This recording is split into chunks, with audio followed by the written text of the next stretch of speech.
Bismillahirrahmanirrahim. Dear students, Assalamu alaikum. Today our topic is application of Fugazi's law. आज हम third application of फुगाज़ी law को discuss कर रहे हैं, जो कि है हमारी electric intensity between two oppositely charge plates, parallel plates. यहाँ पर हम क्या करेंगे, दो पैरेलल प्लेट्स कंसीडर करेंगे। दोनों प्लेट्स के ऊपर ऑपोजिट चार्ज होगा और उन दोनों प्लेट्स में के दरमियान किसी पी पॉइंट को पर हम इलेक्ट्रिक फील्ड इंटेंसिटी को फाइंड आउट करेंगे। तो कंसीडर करते हैं, consider two oppositely charge plate placed parallel to each other. Let these plates are separated by a small distance as compare their size. देखिए students, हमने कंसीडर किया यहाँ हमारे पास दो प्लेट्स हैं। दोनों प्लेट्स के ऊपर आप देख रहे हैं, एक प्लेट के ऊपर पॉजिटिव चार्ज है और एक प्लेट के ऊपर नेगेटिव चार्ज है। ये दोनों प्लेट्स के ऊपर जो चार्जेस हैं ये इसकी इनर सरफेस के ऊपर है ड्यू टू ऑपोजिट चार्ज। और आप देख रहे हैं कि इलेक्ट्रिक फील्ड जो है वो पॉजिटिव चार्ज से स्टार्ट हो रही है फील्ड लाइंस, और नेगेटिव पर क्या हो रही है, एंड हो रही है। हमें क्या करना है, इस पी पॉइंट के ऊपर इलेक्ट्रिक फील्ड इंटेंसिटी को फाइंड आउट करना है। हमने पढ़ा है जब भी हमें इलेक्ट्रिक फील्ड इंटेंसिटी को फाइंड आउट करना होता है तो हमें कुछ स्टेप्स को फॉलो करना पड़ता है, जो कि पहला स्टेप हमारे पास क्या है, गॉसियन सरफेस। हमें इस बॉडी में हमें एक गॉसियन सरफेस को कंसीडर करना होगा। तो कंसीडर करते हैं, consider a Gaussian surface in the form of hollow box. तो हम क्या कर रहे हैं, इन दोनों प्लेट्स के दरमियान एक गॉसियन सरफेस को कंसीडर कर रहे हैं in the form of hollow box. ये देखें, ये दोनों प्लेट्स हैं आपके पास, एक पॉजिटिव प्लेट वही और नेगेटिव प्लेट, और इनके प्लेट्स के दरमियान हमने क्या किया, एक हॉलो बॉक्स को कंसीडर कर लिया। अब हमें यहाँ पर क्या करना है, इसके दरमियान इलेक्ट्रिक फील्ड इंटेंसिटी को फाइंड आउट करना है।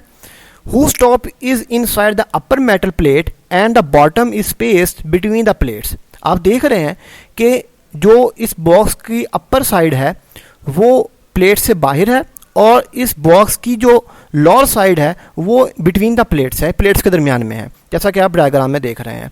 तो स्टूडेंट्स, हमने यहाँ पर पहला काम कर लिया है कि हमने दो प्लेट्स के दरमियान एक गॉसियन सरफेस को in the form of hollow box consider कर लिया है, in the form of hollow box. तो यहाँ पर हमारा पहला स्टेप जो है वो कंप्लीट हो गया है। अब चलते हैं अपने नेक्स्ट स्टेप की जानिब। हम नेक्स्ट स्टेप में हम क्या करते हैं, चार्ज को कैलकुलेट करते हैं, चार्ज को देखते हैं।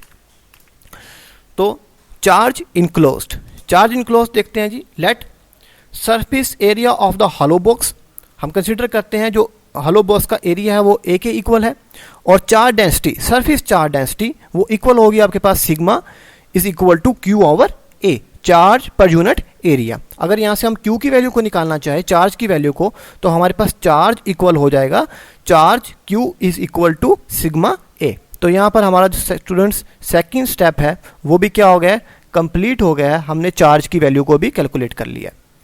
अब चलते हैं अपने थर्ड स्टेप की जानिब। हमें इलेक्ट्रिक फ्लक्स को कैलकुलेट करना है।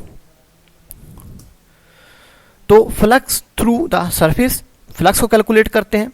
अब स्टूडेंट्स देख रहे हैं आप कि हमें इस बॉक्स, ये हमने बॉक्स जो लिया था, ये गॉसियन सरफेस जो ली थी, इस बॉक्स का हम से कितनी इलेक्ट्रिक फील्ड लाइंस गुजर रही हैं, यानी कि इससे कितना फ्लक्स गुजर रहा है, हमें उस फ्लक्स को कैलकुलेट करना है। तो इस बॉक्स को हम कंसीडर कर लेते हैं, ये बॉक्स है आपके पास। अब देखें जी, हमें इस बॉक्स से जितना फ्लक्स गुजर रहा होगा वो फ्लक्स कैलकुलेट करना है। तो आप आ जाएं पहले सरफेस 1 के ऊपर। आप ये देख रहे हैं, ये सरफेस 1 है, इसका फ्लक्स होगा 1। अब ये जो सरफेस है, ये वाली सरफेस, ये वैसे ही प्लेट से ऊपर है, तो इसका मतलब है इनसे कोई electric field line pass out नहीं होगी। तो इसका मतलब है कि यहाँ का जो फ्लक्स है वो क्या हो जाएगा, 0 हो जाएगा। तो फ्लक्स 1 इज इक्वल टू 0, यानी कि इस वाली सरफेस का जो फ्लक्स है वो किसके इक्वल होगा, 0 होगा। अब आ जाते हैं सेकेंड साइड के ऊपर, इस वाली साइड के ऊपर। तो इस साइड का ये देख रहे हैं आप, टू फेस जो है।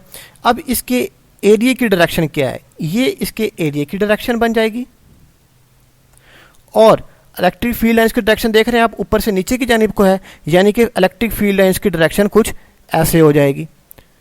अब आप देख रहे हैं कि एरिया की डायरेक्शन और इलेक्ट्रिक फील्ड की जो डायरेक्शन है, ये दोनों क्या है, एक दूसरे के परपेंडिकुलर हैं, यानी कि यहाँ पर जो एंगल बन जाएगा आपका वो किसके इक्वल हो जाएगा, 90 डिग्री के इक्वल हो जाएगा। जब हम यहाँ से फ्लक्स कैलकुलेट करेंगे तो आप जानते हैं कि cos 90 किसके इक्वल होता है, 0 के इक्वल होता है। तो इसका मतलब है कि इस टू फेस का जो एरिया है, फ्लक्स है, वो किसके इक्वल हो जाएगा, आपका 0 के इक्वल हो जाएगा। cos 90 इक्वल टू 0 होता है, तो इसका मतलब है कि फ्लक्स 2 भी जो है हमारे पास वो किसके इक्वल हो जाएगा, 0 के इक्वल हो जाएगा।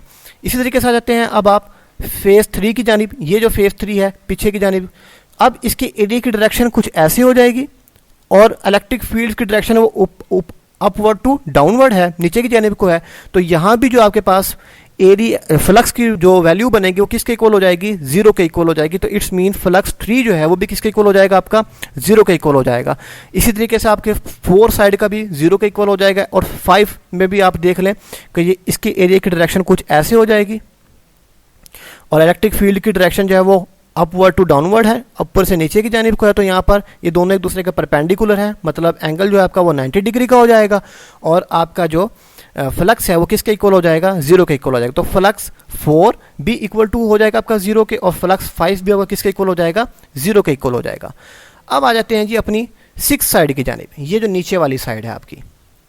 अब आप ये देख रहे हैं कि इसके एरिया की डायरेक्शन, 6 वाले एरिया की डायरेक्शन कुछ ऐसे है और जो फील्ड लाइंस आ रही हैं उसकी भी डायरेक्शन आपके पास क्या है, कुछ ये इस तरह की डायरेक्शन है। यानी कि ये दोनों एक दूसरे का क्या है, पैरेलल है। यहाँ पर जो एंगल बन जाएगा वो किसके इक्वल होगा, आपका 0 के इक्वल होगा।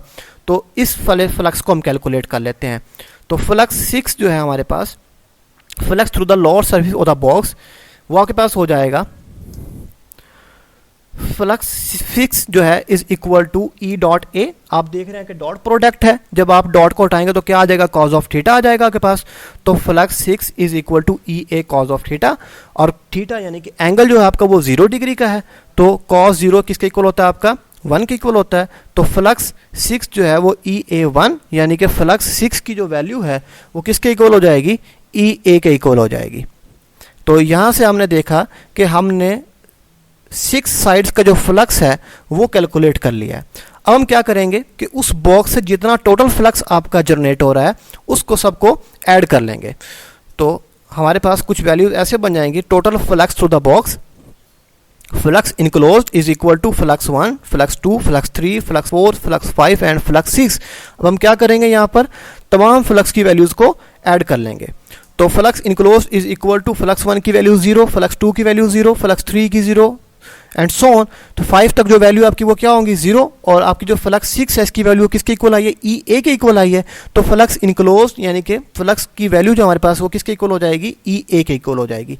इसको हम इक्वेशन नंबर 2 का नाम देते हैं। तो स्टूडेंट्स यहाँ पर हमारा थर्ड स्टेप जो है वो भी कंप्लीट हो गया। अब चलते हैं अपने लास्ट स्टेप की जानिब, यानी कि हमने गाउस लॉ को अप्लाई करना है और इलेक्ट्रिक फील्ड इंटेंसिटी को फाइंड आउट कर लेना है। तो calculate of electric intensity, electric intensity को यूज़ करने के लिए, फाइंड आउट करने के लिए हम क्या करेंगे, गाउस लॉ को अप्लाई करेंगे बाय गाउस लॉ। तो गाउस लॉ हमारे पास किसके इक्वल है, flux enclosed is equal to Q over epsilon naught. अब हम क्या करेंगे, फ्लक्स इनक्लोज्ड की वैल्यू को पुट कर देंगे और क्यू चार्ज की वैल्यू को पुट कर देंगे, यानी कि equation 1 and 2 put in equation 3। यहाँ पर हम इक्वेशन नंबर 1 को और 2 को इक्वेशन नंबर 3 के अंदर पुट कर देंगे। तो हमारे पास इक्वेशन कुछ ऐसे बन जाएगी, फ्लक्स इनक्लोज्ड की जगह पर वैल्यू आ जाएगी ई ए, और क्यू चार्ज की वैल्यू हमारे पास क्या है, सिग्मा इंटू ए। अब यहाँ पर आप देख रहे हैं कि जो एरिया है ये एरिया के साथ क्या हो जाएगा, कैंसिल आउट हो जाएगा। तो हमारे पास इलेक्ट्रिक फील्ड इंटेंसिटी की जो वैल्यू है ये किसके इक्वल हो जाएगी, electric field intensity is equal to sigma over epsilon naught का इक्वल हो जाएगी। तो हमारे पास ये वो रिलेशन है जो हमें फाइंड आउट करना था इलेक्ट्रिक फील्ड इंटेंसिटी का, between two oppositely charge plate P point के ऊपर। अगर हम इसको वेक्टर फॉर्म में देखना चाहते हैं इन वेक्टर फॉर्म, तो वेक्टर फॉर्म में हमारे पास electric field intensity is equal to हमारे पास क्या हो जाएगा, सिग्मा ओवर एप्सिलॉन नॉट, और साथ हम क्या लगा देंगे, यूनिट वेक्टर आर। तो ये हमारे पास क्या है, वेक्टर फॉर्म में इलेक्ट्रिक फील्ड इंटेंसिटी। तो स्टूडेंट्स हमने इलेक्ट्रिक फील्ड इंटेंसिटी को पी पॉइंट के ऊपर फाइंड आउट कर लिया है। ओके स्टूडेंट्स, थैंक यू, अल्लाह हाफिज़।